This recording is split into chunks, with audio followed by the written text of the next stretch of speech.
നമസ്കാരം. Venezuelan president Nicolas മഡുറോയെ തട്ടിക്കൊണ്ടുപോയതിനു ശേഷം Trump തന്നെ പുറത്തുവിട്ട ചിത്രമാണ്. ഒരു കൊള്ളസംഘത്തെ പോലെ, കൊള്ളസംഘത്തിൻ്റെ തലവനെ പോലെ ട്രംപും അമേരിക്കയും മറ്റൊരു രാജ്യത്തിൻ്റെ പ്രസിഡന്റിനെ അവിടേക്ക് കടന്നു കയറി തട്ടിക്കൊണ്ടുപോയി, അയാളെ തടവിലാക്കി. എന്നിട്ട് അപ്ഡേറ്റുകൾ പുറത്തുവിടുന്ന അവരുടെ സംഘത്തലവൻ ട്രംപ്. ലോകത്തെ ആകെ നാണിപ്പിക്കുന്ന അധികാര ഹുങ്കാണ് ആ രാത്രി നടന്നത്. മഡുറോയെയും ഭാര്യ സീലിയ ഫ്ലോറസിനെയും ഉറങ്ങുമ്പോഴായിരുന്നു തട്ടിക്കൊണ്ടുപോയത്. പുലർച്ചെ 2 മണിക്ക് അപ്രതീക്ഷിതമായി US-ന്റെ സൈനിക സംഘം വീട് വളഞ്ഞ് അവരുടെ കിടപ്പുമുറിയിൽ പ്രവേശിച്ചു. രണ്ടുപേരെയും പിടിച്ചു കെട്ടി വലിച്ചിഴച്ചു കൊണ്ടുപോയി. ഒടുവിൽ ആ രാജ്യത്ത് നിന്ന് പുറത്തെത്തിച്ചു.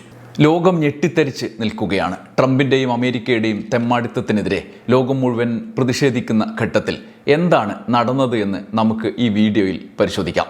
ആദ്യം മഡുറോയുടെ ഇപ്പോഴത്തെ അവസ്ഥ എന്ത് എന്ന് നോക്കാം. US-ൽ നിന്നുള്ള റിപ്പോർട്ട് പ്രകാരം മഡുറോയെയും ഭാര്യയെയും അമേരിക്കൻ യുദ്ധക്കപ്പലായ USS ഇവോ ജിമയിൽ ഗ്വാണ്ടനാമോ ബേയിലേക്കാണ് ആദ്യം കൊണ്ടുപോയത്. കപ്പലിൽ നിന്നുള്ള ചിത്രമാണ് ഇത്.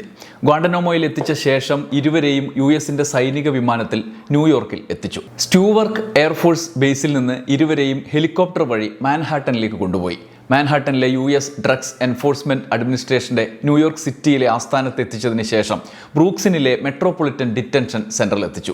അവിടെയാണ് ഇപ്പോൾ മഡുറോയെ തടവിൽ പാർപ്പിച്ചിട്ടുള്ളത്. അവിടെ നിന്നുള്ള ചിത്രമാണിത്. വെനസ്വേലയിൽ ജനുവരി 2 രാത്രി അമേരിക്കൻ സൈന്യം നടത്തിയ ആക്രമണത്തെ ഓപ്പറേഷൻ അബ്സല്യൂട്ട് റിസോൾവ് എന്നാണ് അമേരിക്കൻ സൈന്യം പേരിട്ടത്. ഡെൽറ്റ ഫോഴ്സ് എന്ന അമേരിക്കയുടെ രഹസ്യ പോലീസ് നടത്തിയ ഈ കൊട്ടേഷനെക്കുറിച്ച് ട്രംപിൻ്റെ സാന്നിധ്യത്തിൽ സൈനിക നേതൃത്വം വാർത്താ സമ്മേളനം വിളിച്ച് ഒരു ലജ്ജയേതുമില്ലാതെ ലോകത്തോട് വിളിച്ചു പറഞ്ഞു. ആ വാർത്താ സമ്മേളനത്തിൽ ജനറൽ ഡാനിയൽ കെയ്ൻ വിശദീകരിക്കുന്നതിൻ്റെ പരിഭാഷയാണ് ഇനി നമ്മൾ നോക്കുന്നത്.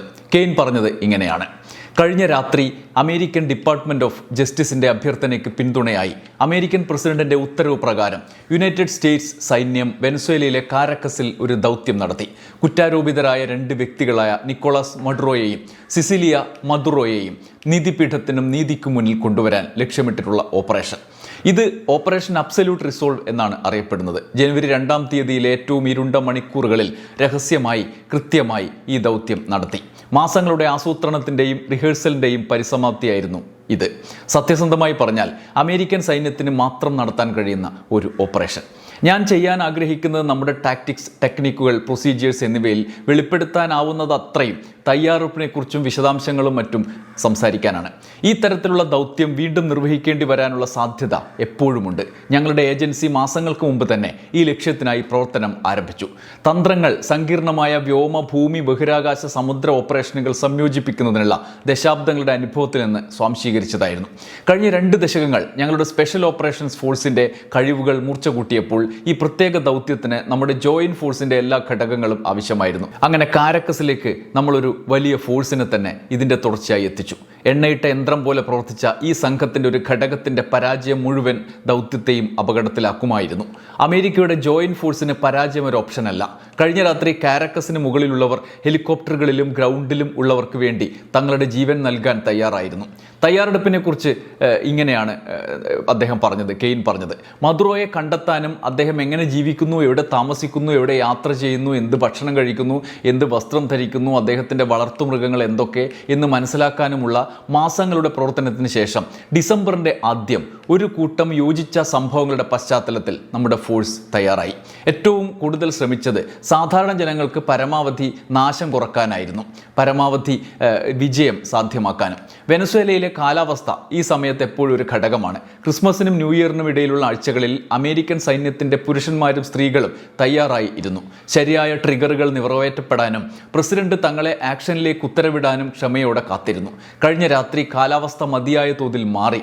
ലോകത്തിലെ ഏറ്റവും വിദഗ്ധരായ വൈമാനികർക്ക് മാത്രം കൈകാര്യം ചെയ്യാൻ കഴിയുന്ന ഒരു പാത തുറന്നു. സമുദ്രം, മല, താഴ്ന്ന മേഘങ്ങൾ. എന്നാൽ ഒരു ദൗത്യം ഏൽപ്പിച്ചാൽ ഈ സംഘടന ഇതൊന്നും പ്രതികൂലമായാലും ഉപേക്ഷിക്കില്ല.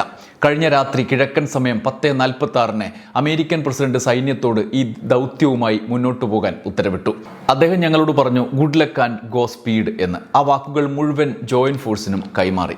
രാത്രി മുഴുവൻ പടിഞ്ഞാറൻ അർദ്ധഗോളത്തിലെ ഭൂമിയിലും സമുദ്രത്തിലുമുള്ള 20 വ്യത്യസ്ത ബേസുകളിൽ നിന്ന് വിമാനങ്ങൾ ഉയർന്നു തുടങ്ങി. ആകെ 150-ൽ കൂടുതൽ വിമാനങ്ങൾ, ബോംബറുകൾ, ഫൈറ്ററുകൾ, ഇൻ്റലിജൻസ്, റെക്കോണൻസ്, സർവൈലൻസ്, റോട്ടറി വിങ് എന്നിവ കഴിഞ്ഞ രാത്രി ആകാശത്തുണ്ടായിരുന്നു. 1000 ആയിരക്കണക്കിന് മണിക്കൂറുകളുടെ അനുഭവം ആകാശത്തുണ്ടായിരുന്നു. നമ്മുടെ ഏറ്റവും ഇളയ ക്രൂ അംഗത്തിന് 20 വയസ്സും ഏറ്റവും പ്രായം കൂടിയ അംഗത്തിന് 49 വയസ്സും. അമേരിക്കൻ സൈനിക ശക്തിക്ക് അവർക്ക് യാതൊരു മത്സരവുമില്ല. രാത്രി ആരംഭിച്ചപ്പോൾ എക്സ്ട്രാക്ഷൻ ഫോഴ്സിനൊപ്പം ഹെലികോപ്റ്ററുകൾ ടേക്ക് ഓഫ് ചെയ്തു. അതിൽ നിയമനിർവഹണ ഉദ്യോഗസ്ഥരും ഉൾപ്പെട്ടിരുന്നു. വെനസ്വേലയിലേക്കുള്ള യാത്ര ആരംഭിച്ചു. ജലോപരിതലത്തിൽ 100 അടി മുകളിൽ വെനസ്വേലൻ തീരങ്ങൾ അടുക്കുമ്പോൾ മുകളിൽ ഒരു പാത സൃഷ്ടിക്കാൻ United state space com, cyber com, മറ്റ് ഇൻ്റലിജൻസ് ഏജൻസി അംഗങ്ങൾ എന്നിവർ നൽകുന്ന വ്യത്യസ്ത എഫക്റ്റുകൾ, ലെയറുകൾ പ്രവർത്തിച്ചു തുടങ്ങി. ആ ഫോഴ്സുകൾ വിമാനങ്ങളാൽ സംരക്ഷിക്കപ്പെട്ടു. United States Marines, United States Navy, United States Air Force, Air National Guard എന്നിവയിൽ നിന്നുള്ള വിമാനങ്ങൾ, F-22, F-35, F-18, EA-18, E-2 എന്നീ യുദ്ധവിമാനങ്ങൾക്കൊപ്പം B-1 ബോംബറുകൾ, മറ്റ് സപ്പോർട്ട് വിമാനങ്ങൾ, നിരവധി റിമോട്ടിൽ നിയന്ത്രിക്കുന്ന ഡ്രോണുകൾ എന്നിവയും ഉൾപ്പെട്ടിരുന്നു. ഫോഴ്സ് കാറക്കസിനടുത്ത് എത്തുമ്പോൾ ഹെലികോപ്റ്ററുകളുടെ സുരക്ഷിതമായ പാസേജ് ഉറപ്പാക്കാൻ ജോയിന്റ് എയർ കമ്പോണന്റ് ആയുധങ്ങൾ ഉപയോഗിച്ച് വെനസ്വേലയിലെ എയർ ഡിഫൻസ് സിസ്റ്റങ്ങൾ ഡിസ്മാൻഡിൽ ചെയ്തും ഡിസേബിൾ ചെയ്തും തുടങ്ങി. നമ്മുടെ എയർ കമ്പോണന്റിന്റെ ലക്ഷ്യം ഹെലികോപ്റ്ററുകളെയും ഗ്രൗണ്ട് ഫോഴ്സിനെയും സംരക്ഷിക്കുകയും ടാർഗറ്റിൽ എത്തിക്കുകയും കുറ്റവാളികളുടെ വീട്ടിലെത്തുകയും ചെയ്യുക എന്നതായിരുന്നു. ഫോഴ്സ് ഉയർന്ന ഭൂപ്രദേശത്തിന്റെ അവസാന പോയിന്റ് കടക്കുമ്പോൾ അവർ ക്ലട്ടറിൽ ഒളിഞ്ഞിരുന്നെടുത്ത് ഞങ്ങൾ പൂർണ്ണമായും ശ്രദ്ധ ചെലുത്തി. ഹെലികോപ്റ്റർ ഫോഴ്സ് ലോ ലെവലിൽ ഒബ്ജക്റ്റീവിലേക്ക് ഇൻഗ്രസ് ചെയ്യുമ്പോൾ കാരക്കസ് ലോക്കൽ ടൈം പുലർച്ചെ 2:01 മദുറോയുടെ കോമ്പൗണ്ടിൽ എത്തി. ഫോഴ്സ് മദുറോയുടെ കോമ്പൗണ്ടിലേക്ക് ഇറങ്ങി. വേഗതയോടെയും കൃത്യതയോടെയും അച്ചടക്കത്തോടെയും അവരുടെ ഒബ്ജക്റ്റീവിലേക്ക് നീങ്ങി. ഗ്രൗണ്ട് ഫോഴ്സിന്റെ സുരക്ഷയും സുരക്ഷിതത്വവും ഉറപ്പാക്കാൻ പ്രദേശം ഒറ്റപ്പെടുത്തി. പിന്നാലെ കുറ്റാരോപിതരെ പിടികൂടിക്കൊണ്ട് ടാർഗറ്റ് ഏരിയയിൽ എത്തി. അപ്പോൾ ഹെലികോപ്റ്ററുകളിൽ വെടിയേറ്റു. എന്നാൽ സ്വയം പ്രതിരോധത്തിനായി ഞങ്ങൾ അമിതമായ ശക്തിയോടെ മറുപടി നൽകി. നമ്മുടെ ഒരു വിമാനത്തിന് വെടിയേറ്റു, എങ്കിലും അത് പറക്കാൻ കഴിയുന്നതായിരുന്നു. പ്രസിഡന്റ് ഇന്ന് നേരത്തെ പറഞ്ഞതുപോലെ നമ്മുടെ എല്ലാ വിമാനങ്ങളും തിരികെ എത്തി. കോമ്പൗണ്ടിൽ ഓപ്പറേഷൻ നടക്കുമ്പോൾ നമ്മുടെ എയർ ആൻഡ് ഗ്രൗണ്ട് ഇൻ്റലിജൻസ് ടീമുകൾ ഗ്രൗണ്ട് ഫോഴ്സിന് റിയൽ ടൈം അപ്ഡേറ്റുകൾ നൽകിക്കൊണ്ടിരുന്നു. ആ ഫോഴ്സുകൾക്ക് അനാവശ്യ റിസ്ക് ഇല്ലാതെ സങ്കീർണമായ പരിതസ്ഥിതിയിൽ സുരക്ഷിതമായി നാവിഗേറ്റ് ചെയ്യാൻ ആ അപ്ഡേറ്റുകൾ സഹായിച്ചു. ഫോഴ്സ് മുകളിൽ പറക്കുന്ന വ്യോമസേനയാൽ സംരക്ഷിക്കപ്പെട്ടു. കുറ്റാരോപിതരായ മദുറോയും അദ്ദേഹത്തിൻ്റെ ഭാര്യയും എതിർക്കാതെ കീഴടങ്ങി. അവരെ ഡിപ്പാർട്ട്മെൻറ്റ് ഓഫ് ജസ്റ്റിസ് കസ്റ്റഡിയിൽ എടുത്തു. നമ്മുടെ അവിശ്വസനീയമായ US സൈന്യത്തിൻ്റെ സഹായത്തോടെ, പ്രൊഫഷണലിസത്തോടെയും കൃത്യതയോടെയും ഒരു സൈനികൻ്റെയും ജീവന് നഷ്ടമില്ലാതെയും ആ ദൗത്യം പൂർത്തീകരിച്ചു. കുറ്റാരോപിതരെ സുരക്ഷിതമാക്കിയ ശേഷം ഫോഴ്സ് തിരിച്ചു പുറപ്പെടാൻ തയ്യാറെടുത്തു. എക്സ്ട്രാക്ഷൻ ഫോഴ്സിനെ എക്സ്ഫിൽട്രേറ്റ് ചെയ്യാൻ ഹെലികോപ്റ്ററുകൾ വിളിച്ചു. ഫൈറ്റർ വിമാനങ്ങളും റിമോട്ടിൽ നിയന്ത്രിക്കുന്ന വിമാനങ്ങളും ഓവർഹെഡ് കവറേജും സപ്രസീവ് ഫയറും നൽകി. ഫോഴ്സ് വെനസ്വേലയിൽ നിന്ന് പിൻവാങ്ങാൻ തുടങ്ങിയപ്പോൾ നിരവധി സ്വയം പ്രതിരോധ ഇടപഴകലുകൾ ഉണ്ടായി. എന്നാൽ ഫോഴ്സ് വിജയകരമായി മറികടന്ന് അവരുടെ ലോഞ്ച് ബേസുകളിലേക്ക് മടങ്ങി. അമേരിക്കൻ കിഴക്കൻ ടൈമിൽ 3:29 ഫോഴ്സ് സമുദ്രത്തിന് മുകളിലായിരുന്നു. കുറ്റാരോപിതരെ ബോർഡിൽ കയറ്റി. മഡുറോയും അദ്ദേഹത്തിൻ്റെ ഭാര്യയും USS EU എന്ന കപ്പലിൽ എംബാർക്ക് ചെയ്തു. അവസാനമായി ഞങ്ങൾ സാക്ഷ്യം വഹിച്ചത് അമേരിക്കയുടെ ജോയിൻറ്റ് ഫോഴ്സിൻ്റെ ശക്തമായ പ്രകടനത്തിനായി. ഞങ്ങൾ ചിന്തിക്കുന്നു, വികസിപ്പിക്കുന്നു, പരിശീലിപ്പിക്കുന്നു, റിഹേഴ്സ് ചെയ്യുന്നു, ഡീബ്രീഫ് ചെയ്യുന്നു, വീണ്ടും വീണ്ടും റിഹേഴ്സ് ചെയ്യുന്നു.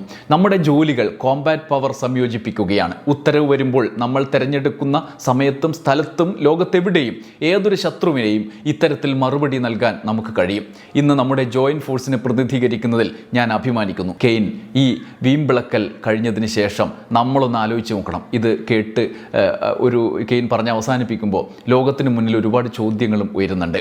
ഇങ്ങനെ എല്ലാ ശക്തിയും സമാഹരിച്ചതിന് ശേഷം, എല്ലാ ആയുധശേഷിയുമുള്ളൊരു രാജ്യം ദുർബലമായൊരു രാജ്യത്ത് കടന്നു കയറി അവിടുന്ന് ഒരു പ്രസിഡന്റിനെ തട്ടിക്കൊണ്ടുവന്നിട്ട് വലിയ സംഭവമായി വീമ്പിളക്കുകയാണ്. എന്താണ് അവസ്ഥ അല്ലേ?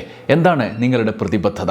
എണ്ണയടക്കമുള്ള സമ്പത്ത് കൊള്ളയടിക്കാൻ ഒരു രാജ്യത്ത് കടന്നു കയറി ഗുണ്ടായിസം കാണിച്ചിട്ട് അത് പരസ്യമായി വിളിച്ചു പറഞ്ഞ് കൊള്ളക്കാർ പോലും ചെയ്യാത്ത കാര്യങ്ങൾ പറഞ്ഞ് സ്വയം മഹത്വവൽക്കരിക്കലാണോ? സൈനിക ശക്തി ഉണ്ടെങ്കിൽ ലോക നിയമങ്ങൾ കാറ്റിൽ പറത്തി എന്തും കാണിക്കാം എന്ന അഹന്തയാണോ? മറ്റൊരു രാജ്യത്തിൻ്റെ എണ്ണ സമ്പത്തിൽ കണ്ണുനട്ട് കൊള്ളയടിക്കാൻ വ്യാജ കഥയുണ്ടാക്കി ആ രാജ്യത്തിൻ്റെ പ്രസിഡന്റിനെ തട്ടിക്കൊണ്ടുപോകലാണോ? എക്കാലത്തും അമേരിക്ക ചെയ്തത് അതുതന്നെയാണ്. കമ്മ്യൂണിസ്റ്റ് ഇടതുപക്ഷ ആശയങ്ങളുള്ളതും അമേരിക്കക്ക് വഴങ്ങാത്തതുമായ രാഷ്ട്രങ്ങളെ കടന്നാക്രമിച്ച് കീഴടക്കി അസ്ഥിരത ഉണ്ടാക്കുക എന്ന ആശയം. Cuba, Grenada, Afghanistan, Iraq, Libya, Panama, Vietnam തുടങ്ങി എത്രയെത്ര രാജ്യങ്ങളെ ഇങ്ങനെ കടന്നാക്രമിച്ചിരിക്കുന്നു. അവിടെ അസ്ഥിരത ഉണ്ടാക്കിയിരിക്കുന്നു. ചരിത്രത്തിൽ അമേരിക്ക നടത്തിയ ചെറുതും വലുതുമായ 400ഓളം അധിനിവേശങ്ങളിൽ ചിലത് മാത്രമാണിത്. ആണവായുധമുണ്ട്, ഭീകരനുണ്ട്, മയക്കുമരുന്നുണ്ട് എന്നെല്ലാം പറഞ്ഞ് ന്യായങ്ങളുണ്ടാക്കി മാന്യതയുടെ മുഖം മൂടി അണിഞ്ഞ് കൊള്ള നടത്തുന്ന സംഘമായി അമേരിക്ക ഇടപെട്ട് കളയും. ഇനിയും എന്തൊക്കെ നടക്കും എന്ന് നമുക്ക് പറയാനേ കഴിയില്ല. കാരണം അവർക്ക് ചോദ്യം ചെയ്യാൻ കഴിയാത്തത്രയും പവറുണ്ട്. കാത്തിരുന്ന് കാണാം. നന്ദി, നമസ്കാരം.